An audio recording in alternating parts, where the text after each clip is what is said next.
कई लोग कहते हैं महाराज हम पूजन बहुत करते हैं, हम पाठ करते हैं, हम अर्चना करते हैं, हम व्रत रखते हैं, हम उपासना करते हैं, हम दान करते हैं, हम पुण्य करते हैं, हम सत्कर्म करते हैं, उसके बाद भी दुख क्यों है?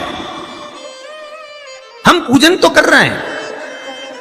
आपके पेट में दर्द हुआ, मान लो आपके सिर में दर्द हुआ, अब सिर में दर्द हुआ तो आपने गोली तो खाई, एनासिन भी खाई, क्रोसिन भी खाई, डिस्प्रिन भी खाई, कॉम्बिफ्लेम भी खाई, ना जाने कहां की गोलियां खा गए। सिर में दर्द था और 4-5 तरह की गोली खा गए। तुमने जब तो गोली खा ली और गोली खाने के बाद तुम्हें थोड़ा सा असर भी हो गया, पर इतनी गोलियां जो खाई है तो बाद में रिएक्शन तो करेगी, कुछ तकलीफ तो देगी, कुछ गर्मी तो करेगी, बीपी शुगर ऊंचा नीचा कर सकती है। आपने पाई। उसी तरह मंत्र, माला, पाठ, जप, अनुष्ठान फल कब देते हैं और फल कब नहीं देते, ये शिव महापुराण की उमा संहिता कह रही है। शिव महापुराण का उमा खंड, पार्वती खंड को अच्छे से पढ़िए तो उसमें बताया है, उसमें वर्णन किया है। हम पाठ करने बैठे, इतनी बड़ी पोथी लेके लोग बैठ जाते हैं, पहले राम रक्षा स्तोत्र पढ़ लिए, फिर ये पढ़ लिए, गीता जी का अध्याय पढ़ लिया, ये पढ़ लिया, ये चालीसा, दुर्गा चालीसा, शिव चालीसा, तांडव, ये मंत्र जप लो, वो मंत्र जप लो, फिर कोई महाराज बता गया वो मंत्र जप लो, फिर कोई महाराज बता गया वो मंत्र जप लो, ये वाला देवता ला के अलमारी में रख लो। इतनी बड़ी पूजन की अलमारी, बस इतनी बड़ी, ज्यादा से ज्यादा होगी तो इतना बड़ा पूजन का घर, कमरा, उसमें इतना सारा देवता।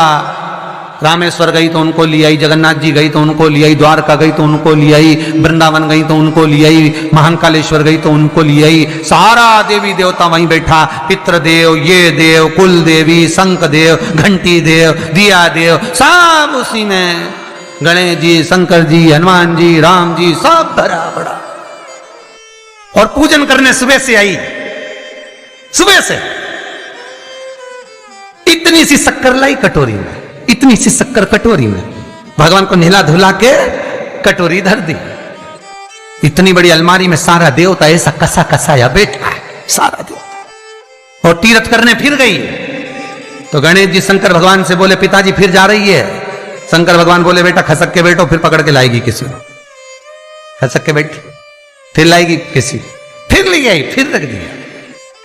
पूजन करने आई, कलश रख दिया, मंदिर में ढुल गया, भगवान पूरा गीला हो गया। गणेश जी शंकर जी से बोले पिताजी पूरा गीला करके चली गई। शंकर भगवान बोले बेटा अब तो कल ही आएगी, दिया लगा के गई, अब तो गीले में बैठो, अब नहीं आने वाली, कल। बहुत ध्यान देना साहब, इस कथा को आपके ऊपर लेकर समझाया जा रहा है, क्योंकि शिव महापुराण की कथा कहती है कि आप जो मंत्र जप रहे हो, आप जो माला जप रहे हो, आप जो साधना कर रहे हो, आप जो पाठ कर रहे हो, वो आप पर असर कर रहा है कि नहीं कर रहा है, वो आपको समझना है। राम रक्षा स्तोत्र का पाठ करो तो पहले हनुमान चालीसा पढ़ो, फिर राम रक्षा स्तोत्र करो। शिव चालीसा, दुर्गा चालीसा, गणेश चालीसा, हनुमान चालीसा, गायत्री चालीसा, इन 4-5 चालीसा को एक साथ कभी नहीं पढ़ना। एक चालीसा यदि आपने पढ़ ली है शुरू में, तो पाठ पूरा होने के बाद जब उठने की तैयारी हो तब दूसरी चालीसा पढ़ दो, बाकी की चालीसा भले आप बाद में पढ़ दो, पर एक साथ 4 चालीसा का पाठ नहीं होना चाहिए। महाराज पाठ करने बैठे हो, किसी एक मंत्र की माला जप रहे हो, ओम नमः भगवते वासुदेवाय जपा, या शंकर जी का मंत्र जपा, या गुरु का मंत्र जपा, या ये मंत्र जपा, या वो मंत्र जपा, उस मंत्र को जपने में बीच में कुछ गैप होना चाहिए। एक साथ रट्टा मार पहले ओम नमः भगवते, ओम नमः भगवते, श्रीमन्नारायण, ओम नमः शिवाय, ओम नमः शिवाय, फिर ये जप लो, वो जप लो, पूरा पाठ सपाट सब खलास, वो श्रेष्ठ नहीं। कुछ देरी की कोई वस्तु, कोई भोजन आप बनाकर लेकर गए हो, कोई पकवान आप बनाकर लेकर गए हो, कोई फल लेकर गए हो, यदि शिवलिंग पर वो पकवान, वो मिठाई, वो फल टच हो गया तो वो खाने के योग्य नहीं रहता, वो घर पर लेकर मत आना, मंदिर में ही छोड़कर। यदि भोजन, पकवान, मिठाई, शिवलिंग यहां पर है और भोजन का भोग तुमने इतनी दूर से लगाया है, फल इतनी दूर रखा है, वो शिवलिंग पर टच नहीं करा गया है, तो उस प्रसाद को, उस फल को आप पा सकते हो, उसको खा सकते हो। पर जो शिवलिंग पर टच हो गया, फिर वो केवल नंदी, श्रृंगी, भृंगी, प्रेतों का, भूतों का, आहूतों का भाग होता है। प्रेत भूत आहूतों का भाग, वो फिर खाने योग्य नहीं है। हां, यदि नर्मदेश्वर महादेव हैं, नर्मदा जी के जल से कोई शिवलिंग प्रकट हुआ है, नर्मदा जी के जल से, कोई कंकर से, नर्मदा के जल से अगर कोई शिवलिंग प्रकट हुआ है, उस शिवलिंग की स्थापना कहीं पर है या आपके घर में है, तो उसको कुछ भी टच हो जाए वो पा सकते हो, पर बाकी के शिवलिंग को स्पर्श किया हुआ नहीं पा सकते। केवल एक नर्मदेश्वर महादेव नर्मदा के जल से प्रकट हुए। कई लोग पूछते हैं ये सांप है कौन, ये सर्प है कौन, तो उसको बताओ, ये भगवान शंकर के गले में जो एक सांप पड़ा हुआ है, ये भगवान विष्णु हैं।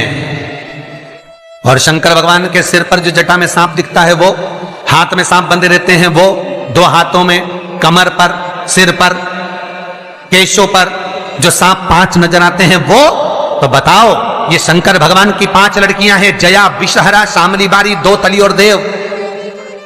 ये 5 लड़कियां भगवान शंकर के इर्द गिर्द घूमती हैं, आसपास भ्रमण करती हैं। सभी ये शिव की बेटियां भगवान शंकर के साथ भ्रमण करती हैं। 5 जया, विषहरा, शामली बारी, 2 तली और देव। ये जो 5 पुत्रियां थी शंकर भगवान की, ये वासुकी को दी गई थी महाराज, क्योंकि ये सर्प की योनि में थी, इसलिए ये वासुकी नाग को प्रदान करी गई थी। वासुकी नाग कौन सा? जिसने मंथन कराया। वासुकी नाग कौन सा? जिसके फण पर पूर्ण पृथ्वी विराजमान है। वासुकी नाग कौन सा? जो निरंतर देवताओं के हित के लिए कार्य करता रहता। एक पान के पत्ते के ऊपर मात्र पान जानते हो, वो खाने वाला जो पान करता है उसका पत्ता, पान के पत्ते के ऊपर नमस्ते जो श्री चंदन से शंकर के नाम